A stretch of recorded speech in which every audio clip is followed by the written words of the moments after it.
ஹர ஹர சங்கர ஜெய ஜெய சங்கர ஸ்ரீ காஞ்சி காமாட்சி சங்கர. நீங்கள் பண தட்டுப்பாடு இல்லாமல் ஒரு நல்ல வாழ்க்கையையும் அது மட்டும் அல்லாமல் உங்களது பூஜை அறையில் நீங்கள் இந்த பொருளை இவ்வாறு மறைத்து வைப்பதால் உங்களுக்கு பண தட்டுப்பாடே வராது என்று பெரியவா அவர்கள் அவரது பக்தரிடம் கூறியிருக்கிறார். அதை பற்றி தான் நாம் அந்த வீடியோவில் முழுமையாக காணப்போகிறோம். அது அதுக்கு என்னென்ன பொருட்கள் வேண்டும் என்பதை பற்றி காண்போம். அதற்கு முன்பாக பெரியவா கூறிய அனைத்து செய்திகளாகட்டும் அவரை பற்றிய மகிமையிலும் உங்களுக்கு தொடர்ந்து வந்து கொண்டே இருக்க வேண்டும் என்றால் நமது சேனலை சப்ஸ்கிரைப் பண்ணி கொள்ளுங்கள். இதை செய்வதற்கு என்னென்ன பொருட்கள் வேண்டும் என்றால், அதாவது ஒரு சிறிய அளவு உள்ள மண்பானை, அடுத்ததாக ஒரு கல்லுப்பு பாக்கெட், அதனுடன் வசம்பு. இது இருந்தாலே போதும் உங்களது வீட்டில் பணத்தட்டுப்பாடு இல்லாமல் இருக்கும் என்று பெரியவா அவர்கள் கூறியிருக்கிறார்கள். அதை பற்றி தெளிவாக காண்போம். முதலில் உங்களது அந்த மண்பானை சொன்னேன் அல்லவா, சிறிய அளவுள்ள மண்பானை, சிறிய அளவுள்ள மண்பானையை எடுத்துக்கொள்ளுங்கள். அதில் இந்த மஞ்சளால் நீங்கள் தேங்காவில் மஞ்சளை வைத்து தேங்காவில் பூசுவீர்கள் அல்லவா, அதே போல அந்த மண்பானை முழுவதும் மஞ்சளால் வெளியில் பூசிக்கொள்ளுங்கள்.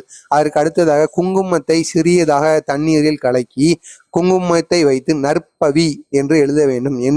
என்னவென்றால் நற்பவி என்று நீங்கள் அந்த மண்பானையில் எழுதி வைக்க வேண்டும். அதற்கு பிறகாக கல்லுப்பு சொன்னேன் அல்லவா, அதில் ஒரு கைப்பிடி கல்லுப்பை முதலில் அந்த மண்பானைக்குள் போட்டு அதன் மேல் ஒரு வசம்பை வைக்க வேண்டும். அடுத்ததாக மற்றொரு கைப்பிடி கல்லுப்பை போட்டு அதன் மேல் இன்னொரு வசம்பை வைக்க வேண்டும். இதே போல் நீங்கள் 3 தடவை 3 கைப்பிடி கல்லுப்பு அதனுடன் 3 வசம்பு இவ்வாறு வைத்து அந்த மண்பானையில் வைத்து அதற்கு பிறகாக நீங்கள் இந்த செயலை செய்ய வேண்டும்.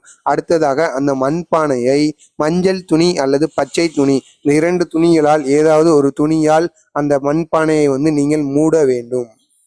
மண்பானையை மூடின பிறகு அதை உங்களது பூஜை அறையில் யாருக்கும் தெரியாத ஒரு இடத்தில் நீங்கள் ஒளித்து வைக்க வேண்டுமாம். இவ்வாறு நீங்கள் ஒளித்து வைப்பதால் உங்களுக்கு பணமானது குவியும் என்று பெரியவா அவர்கள் கூறியிருக்கிறார்கள். அது மட்டும் அல்லாமல் அதை எங்கு ஒளித்து வைக்க வேண்டும் என்பதுதான் முக்கியமான ஒரு விஷயமாகும். அதை எங்கு ஒளித்து வைக்க வேண்டும் என்றால், பூஜை அறையின் வடக்கு திசையில் தான் அந்த மண்பானையை ஒளித்து வைக்க வேண்டுமாம். ஏனென்றால் குபேரன் இருக்கிற திசை வடக்கு தான். எனவே நீங்கள் வடக்கு திசையில் இந்த செயலை இவ்வாறு செய்ய வேண்டுமாம். உங்களுக்கு பண கஷ்டமே இல்லாமல் அனைத்துமே தீர்ந்துவிடும் என்று பெரியவா அவர்கள் கூறியிருக்கிறார்கள். இந்த செயலை மறக்காமல் செய்து வாருங்கள். இதனுடைய பலனானது உங்களுக்கு மிக விரைவிலேயே கிடைக்கும். இந்த வீடியோவானது உங்களுக்கு பயனுள்ளதாக இருக்கும் என்று நினைக்கின்றேன். பயனுள்ளதாக இருந்துச்சுன்னா இந்த வீடியோவுக்கு ஒரு லைக் கொடுத்து கொள்ளுங்கள். உங்களுக்கு இதே போன்ற பெரியவா கூறிய செய்திகளாகட்டும் அவரை பற்றிய மகிமைகள், உங்களுக்கு என்ன சந்தேகங்கள் இருந்தாலும், உங்களுக்கு என்ன வியாதிகள் இருந்தாலும் அதை நம்ம கமெண்ட் வாயிலாக சொல்லுங்க. உங்களுக்கு பெரியவா கூறிய எளிய பரிகாரத்தை நம்ம வீடியோவா போட்டுடலாம். இந்த செயல்களை நீங்கள் மட்டும் செய்யாமல் அனைவருக்கும் ஷேர் செய்து அவர்களையும் இந்த செயல்களை செய்து வர சொல்லுங்கள். ஏதோ உங்களால் முடிந்த ஒரு உதவியாக அவர்களுக்கு இருக்கட்டும். ஜெய ஜெய சங்கர, ஹர ஹர சங்கர. நன்றி, வணக்கம்.